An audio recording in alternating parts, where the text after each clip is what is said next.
Hello grey മീഡിയസിലേക്ക് സ്വാഗതം. Patriot മലയാള cinema മാത്രമല്ല Indian cinema കാത്തിരിക്കുന്ന ബിഗ് ബജറ്റ് മൂവിയാണ് പാട്രിയോട്ട്. പ്രത്യേകിച്ച് മമ്മൂട്ടിയും മോഹൻലാലും ഒരുമിച്ച് വരുന്നു എന്നുള്ള പ്രത്യേകത കൂടി തന്നെ. ഒപ്പം മലയാളത്തിലെ ഒട്ടുമിക്ക താരങ്ങളും അണിനിരക്കുന്നു. വമ്പൻ ബഡ്ജറ്റിൽ വന്ന ഈ ഒരു ചിത്രം എല്ലാവരും കാത്തിരിക്കുകയാണ്. ഏപ്രിൽ അവസാനത്തോടെ റിലീസിനെത്തുന്ന ഈ ഒരു ചിത്രത്തിന് ഇന്ന് പുറത്തു വന്നിരിക്കുന്നത് ഒരു വമ്പൻ ഒരു വെടിയുണ്ട പോലെ അല്ലെങ്കിൽ ഒരു ബോംബ് പോലത്തെ സംഭവമാണ്. സിനിമയ്ക്ക് വിലക്ക് ഏർപ്പെടുത്തുമോ എന്നുള്ള ചോദ്യമാണ്. ഫിയോക്ക് അങ്ങനെയാണ് അതിനെ കാണുന്നത്, അല്ലെങ്കിൽ അങ്ങനെ ഒരു തർക്കം നിലനിൽക്കുന്നു എന്നുള്ളതാണ്. ചാനൽ ഒന്ന് സബ്സ്ക്രൈബ് ചെയ്യുന്ന കാര്യം പരിഗണിക്കണമെന്ന് ഇടയിൽ ഓർമ്മിപ്പിക്കുകയാണ്. എന്തായാലും ഒരു കാര്യം ഉറപ്പിക്കുകയാണ്, ഈ ഒരു സിനിമയ്ക്ക് അങ്ങനെ ഒരു വിലക്ക് ഏർപ്പെടുത്താൻ കഴിയുമോ? ഇവിടെ പറയുന്ന കാര്യം വേറെയൊന്നുമല്ല. സാധാരണഗതിയിൽ ഒരു സിനിമ ഇറങ്ങുമ്പോൾ 60% ആദ്യ ആഴ്ചയിൽ സിനിമ അല്ലെങ്കിൽ തിയേറ്ററുകാരിൽ നിന്ന് പ്രതീക്ഷിക്കുന്നത്.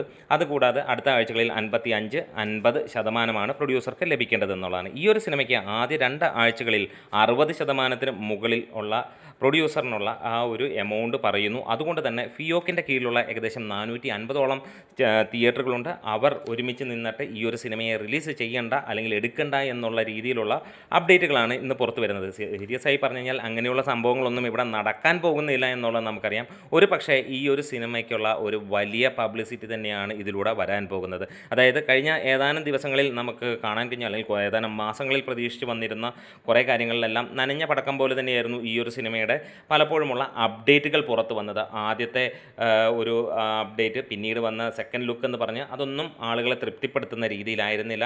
മലയാളത്തിലെ മാത്രമല്ല ഇന്ത്യയിലെ തന്നെ ഏറ്റവും വലിയ 2 സൂപ്പർ താരങ്ങളെ അവതരിപ്പിച്ച് വന്ന ഇതുവരെ ഇല്ലാത്ത ലെവലിൽ ഉള്ളൊരു ഡൗൺ ആയിട്ടുള്ള ഒരു അപ്ഡേറ്റുകളായിരുന്നു നമുക്ക് വന്നത്. നമുക്കറിയാം ഇന്ത്യയിലെ വലിയ രീതിയിലുള്ള റിലീസ് പ്രതീക്ഷിക്കുന്നു. ഒപ്പം കേരളത്തിലെ ഒട്ടുമിക്കതെന്ന് മാത്രമല്ല 100% തിയേറ്ററുകളിലും ഈ സിനിമ ആയിരിക്കാം എന്നുള്ള ഒരു അപ്ഡേറ്റുമൊക്കെ നിൽക്കുമ്പോൾ ഈ ഒരു സിനിമയ്ക്ക് വലിയ ലിവറേജ് ഒന്നും ഉണ്ടായിട്ടില്ല. അപ്പോൾ അതിനുള്ള ഒരു ലിവറേജ് പരിപാടിയാണോ എന്നുള്ള പിന്നാമ്പുറ ചർച്ചയും നമുക്ക് ഇതിനകത്തിൽ കാണാൻ കഴിയുന്നു. എന്ത് തന്നെയാണേലും ഈ ഒരു കാര്യങ്ങളൊന്നും വലിയ ബാധിക്കുന്ന കാര്യങ്ങളൊന്നുമല്ല. ഇതൊക്കെ നമ്മൾ പലപ്പോഴും കാണുന്നതാണ്. എമ്പുരാൻ ഇറങ്ങിയപ്പോൾ ഇതിൻ്റെ അപ്പുറത്തെ വെടിയും പൊട്ടിച്ചാണ് ആളുകൾ, അല്ലെങ്കിൽ ഈ പ്രൊഡ്യൂസേഴ്സും അല്ലെങ്കിൽ അവരും ഈ പറഞ്ഞ സിനിമാ മേഖലയും ഒക്കെ കൊണ്ടുവന്നത്. പിന്നീട് നമുക്ക് കണ്ടു അതിനെ അടിച്ച് കയറ്റി ഏത് റേഞ്ചിൽ എത്തിച്ചു എന്നുള്ളത്. അതിൻ്റെ അതേ റേഞ്ച് തന്നെ നമ്മൾ ഇവിടെ സാധാരണക്കാരന് തോന്നുന്ന ഒരു സംഭവം. ഇനിയും യുദ്ധമാണ് നമ്മുടെ മുന്നിൽ നിൽക്കുന്ന ഏറ്റവും പ്രധാനമായിട്ടുള്ള വെല്ലുവിളി. അത് ഒട്ടും നീണ്ടുപോകാതെ എത്രയും പെട്ടെന്ന് അവസാനിക്കട്ടെ, എത്രയും പെട്ടെന്ന് ഈ യുദ്ധം തീരട്ടെ എന്നാണ് നമ്മൾ പ്രതീക്ഷിക്കുന്നത്.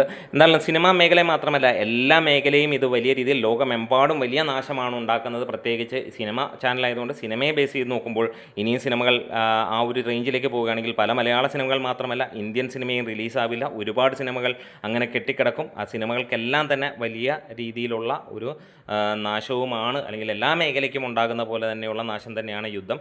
അപ്പോൾ അത് എത്രയും പെട്ടെന്ന് തീരട്ടെ. മമ്മൂട്ടി പറഞ്ഞ പോലെ തന്നെ മനുഷ്യർ ജയിക്കട്ടെ. അപ്പോൾ ഒരു കാര്യം ഉറപ്പിക്കാം, പാട്രിയോട്ടിന് ഇന്ന് നമുക്ക് ലഭിക്കുന്ന അപ്ഡേറ്റുകൾ പ്രകാരം സിനിമ വൈകാനുള്ള ചാൻസുകൾ ഉണ്ടാകും എന്നുള്ളത് തന്നെയാണ്. യുദ്ധം ഒരു കാര്യവും, മറ്റൊന്ന് ഫിയോക്കും.